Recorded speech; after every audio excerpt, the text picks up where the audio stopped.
there. Hey, I'd like to welcome you to another episode of Mission Matters. My name is Adam Torres, and if you'd like to apply to be a guest on the show, just head on over to missionmatters.com and click on Be Our Guest to Apply. All right, so today I am in Aventura, Florida. Let me tell you, I just got done helping judge and watching the Grant Cardone pitch competition. I've been out here now, this is 3 years in a row, and I was able to get Phil on the show, who's my next guest, and he's been a guest a couple times, but he's the man at the Grant Cardone Foundation. So welcome back, man. Thanks for having me again. All right, so first off, that competition that we just saw, absolutely unbelievable. I want to get into the Grant Cardone Foundation. We'll talk about a bunch more, but the competition, man, set the stage for me. What was it like working with these kids? So I actually got to work with these kids for the last 6 weeks. They came into our office for 2 different workshops with us. So they learned about goals, marketing, and sales over those weeks. And then they spent the rest of their time with our partner organization, Nifty. So it was cool to see how the kids actually grew from the first session here with us to now here today.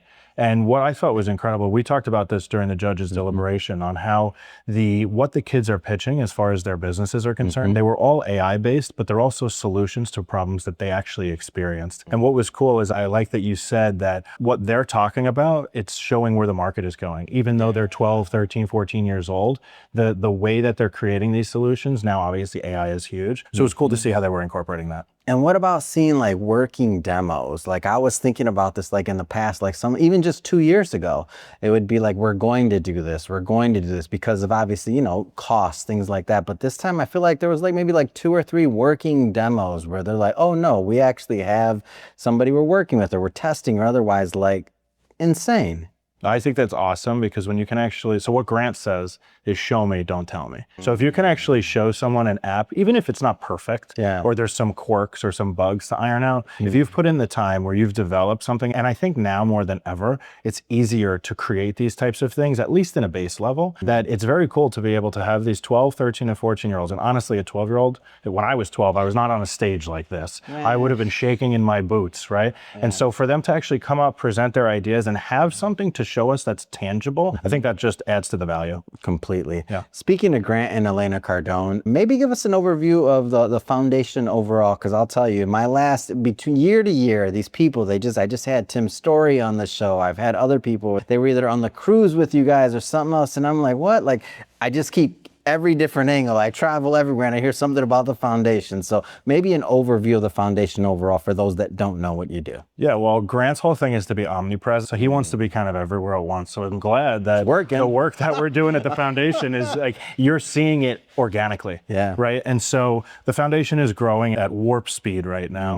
In 2024, we did about 50 events. In 2025, we did 110 events. In 2026, we're gonna do 170 to 180 events this year. So that means every other day, the Grant Cardone Foundation is helping kids. We're impacting inner city, underserved youth with financial literacy to make sure that they understand that whatever their realities are, it should not impact their future success, right? They can't take the difficult situations that they go through and allow it to crater their success in the future. So that's what we're trying to show them. How does the foundation measure impact? Like, how does that take place? Like with the dialogues internally, what does that look like? So we have a few different metrics. So obviously number of events is one of them. Kids impacted overall is going to be a big one for us. So we'll actually impact 60 to 70,000 kids this year around the country. This year. Yeah, that's not total, 10 years, not forever. No, we're over 500,000 impacted for the lifespan of the organization. Amazing. But what that means, where does that 60 to 70,000 or 40 to 50,000 student number come from? So we do workshops here in our office. So we'll have actually 6,000 kids physically come to our office. 6,000, which we pay for the bus, breakfast and lunch when they come in. So there's no cost to the schools, the kids, or to the teachers.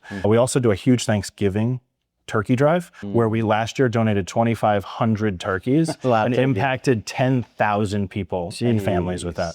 We also do 3,000 toys for foster kids around Christmas. We donate books, so we'll donate about 20 to 25,000 books each year. We donate Cardone University, which is one of Grant's products. It's a online sales curriculum. And what it teaches the kids is about negotiating, communicating, overcoming objections, things like that. So when we tally all of those numbers, we're gonna get between 50 and 60,000 kids impacted around the country. And we ship our books. We're actually getting ready to ship out 3,500 books to Bentonville, Arkansas to impact 20 schools in their inner city areas there to make sure that these kids actually have workbooks that can teach them about future success. What does that commitment look like to the underprivileged youth and otherwise? Like, why such a strong commitment to that particular niche and demographic? So when Grant was 10 years old, his father passed away, and kids that are raised without a father figure are far more likely to suffer from things like drug abuse, gang affiliation, homelessness, and things like that. And actually at 15 years old, Grant became addicted to hard drugs. Between the age of 15 and 25, he overdosed 3 times and went through some incredibly traumatic experiences in that time period. And at the age of 25, he took responsibility for his life. And when you take responsibility for things, you give yourself control. So then he took back control of his life and actually was able to change it. He's really a story of someone who went through something incredibly difficult. I know if I lost my dad, I would not be the same person. I would go through years of turmoil and just difficult times. And he was able to turn that around. And we use his story to show kids they might not be going through the exact same reality of Grant, but they're struggling with things. I mean, unfortunately, especially here in Miami, like 80 to 90% of the public school students are considered underserved or at risk. And there's 80 to 90.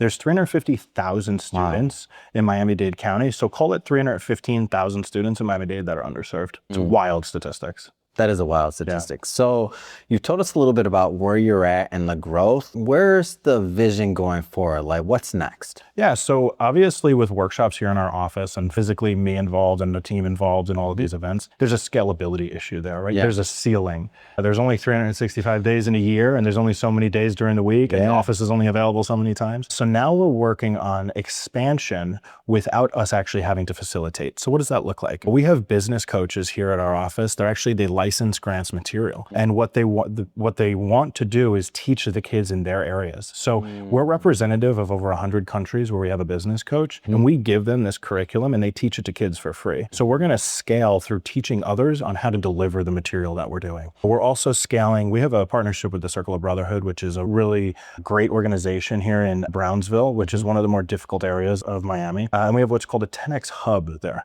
So we outfitted this classroom space. It has a beautiful wall wrap that has a lot of Grant's quotes and just really motivational kind of artwork. And we donate the curriculum, and their teachers and facilitators facilitate the information to the students that are coming in. So what we're trying to do is work on scaling, and we realize we need other people to do the talking for us sometimes and help to reach these cities, these small towns too. Rural America is just as hard hit as the big cities.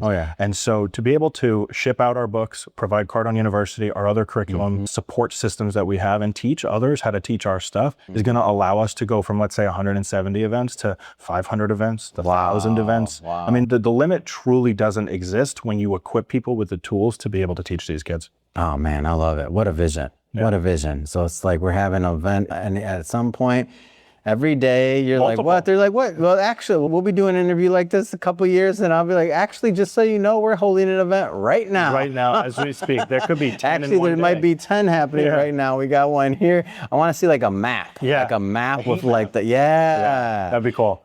Oh, Grant's ultimate mission is to help all 8 billion people on the planet. Wow. And we are the support system for the underserved, the voiceless, those who we really want to seek out, because we see potential in everyone. But when you're in this pattern and you see things like broken windows and broken down cars, and you're around some of these more negative aspects of the world and of life, you're more likely to stay in that cycle. What we want to do is we want to try to break that. We want to show them that we don't actually think success is an option for them. We expect success out of them. And it's a different framework and mindset.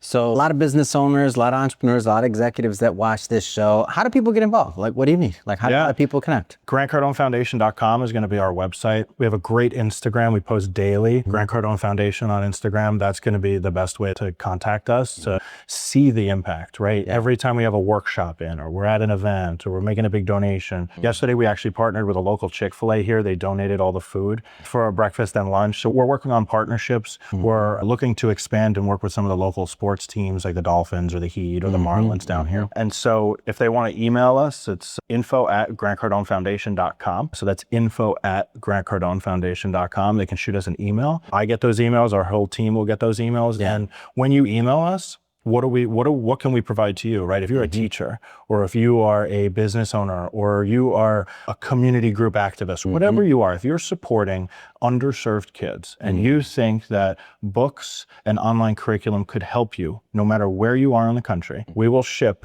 as many books as you need and get them into the hands of these kids. And we will digitally send you our curriculum so that each kid or student can utilize it and learn. So that's really what the power is. And opportunities like this with you, Adam, amplifies our voice. And more people that I would never have met organically or on my own, right? I'm going to be able to meet now because of your generosity and the support you've given us for the last 3 years. And so if anyone is interested, we work with anyone that is supporting underserved kids. And so we've worked with kids who are blind. We've worked with kids who are autistic. We work with Spanish speaking only. So we try to remove any barrier. We try not to say no. We are a very yes first kind of organization. And so anyone that would like support in that world or that way, we're happy to help. Fantastic. And for everybody at home, just so you know, we'll definitely put some links in the show notes so that you can connect with the foundation. And speaking to the audience, if this is your first time with Mission Matters and you haven't done it yet, hit that subscribe or follow button. This is a daily show. You heard me correct. Each and every day, we're bringing you new content, new ideas, and hopefully new inspiration to help you along the way on your journey as well. So hit that subscribe or follow button. And Phil, absolute pleasure, man. Can't wait to do it next year. Thank you.